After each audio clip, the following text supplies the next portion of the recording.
So when it talks about Jesus looking at that fruit, now, as a person that has a large farm, I have coffee. I have 8,000 coffee trees. I know a lot about coffee. Now, I'm a medical person, but I really know quite a bit about coffee. I know how to roast it. I know what it looks like. I know all the diseases. I know something very important about coffee that most people don't.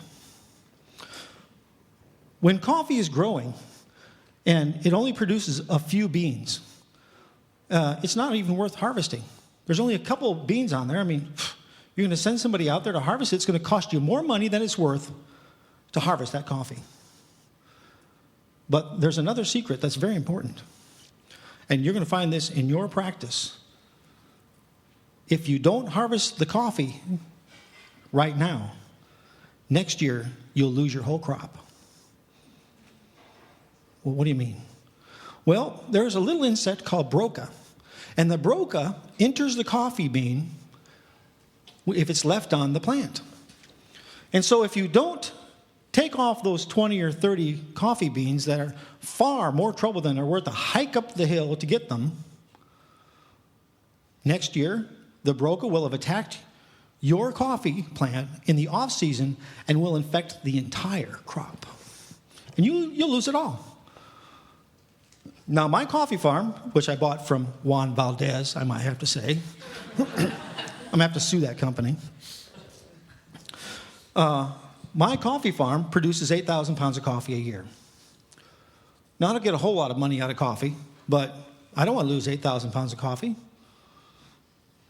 So I have to send somebody out there to pick the last few beans, even though on that particular day, it cost me 10 or 20 times what it's worth. In your medical practice, if it's the last patient of the day, if it's your last 5 minutes in the ER, if it's your last rotation, if it's the last person that you feel you just can't handle and you just want to bail out early, invest yourself in the details. Do not leave behind any of the fruit. In your spiritual life, if you ask for God to help you have the opportunity to preach, and some people will always put a number to it, oh Lord, give me 10 people to talk to this month. I know you guys have never done this. And God is faithful to produce 10 people, but you just don't have time for the last guy. Do you think God's going to be faithful the next time you ask for 10 people? God will look at it and say, this person is an unworthy, unfaithful person. I gave him 10 people and they couldn't even do it. And not only does he usually give you 10, he'll give you 12 just to keep you honest. That's true. Okay, so we understand a little bit about that. But when Jesus looked at that fig tree, he wasn't looking to see if it had figs on it.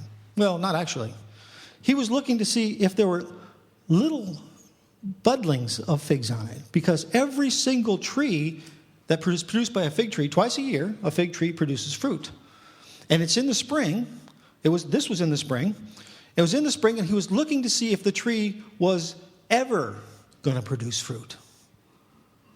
It wasn't that he was looking to see if it had fruit he could eat. It just mentioned that he was hungry. You just assumed that meant he was hoping to eat that tree or something on it.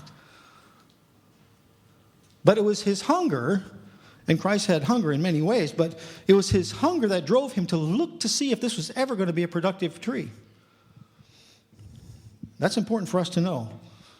Because if our life as a spiritual person has no fruit, doesn't look like it ever will have fruit, there are no signs of fruit, there is no fruit coming, do you think that God's going to bless your tree?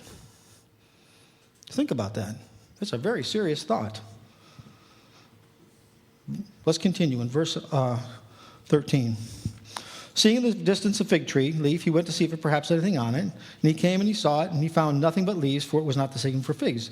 So he said to it, may no one ever eat fruit from you again. And his disciples were listening. Seems a little harsh, doesn't it? That Jesus would curse that tree to never, ever produce fruit again.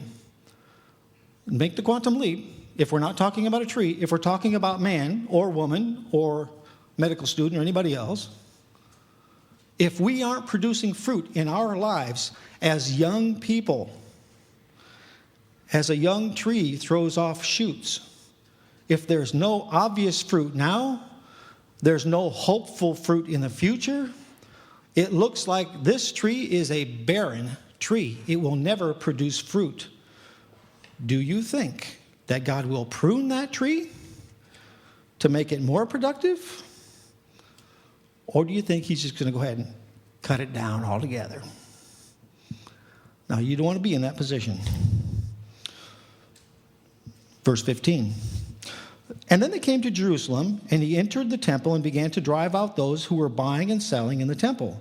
And he overturned the tables, telling the money changers and the seats of those who were selling doves, and he would not permit anyone to carry merchandise through the temple. He began to teach them, saying, Is it not written, my house shall be called a house of prayer for all the nations, but you have made it a den of robbers.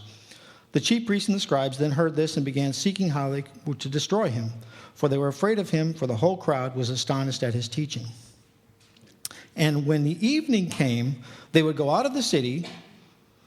As they were passing by in the morning, they saw the fig tree. It had withered from the roots up. Two things. I have a farm that has 5-month drought every year. And even when the trees die, they do not die from the roots up. They dry out from the leaves down. They don't dry out from the roots up. The leaves start to dry out and fall off, and that's how you can tell that, it's a dry tree. Same thing in your yard. The grass turns yellow, and you realize that, I better water the lawn. It's dried out. How is it possible that the roots dried up from the roots up?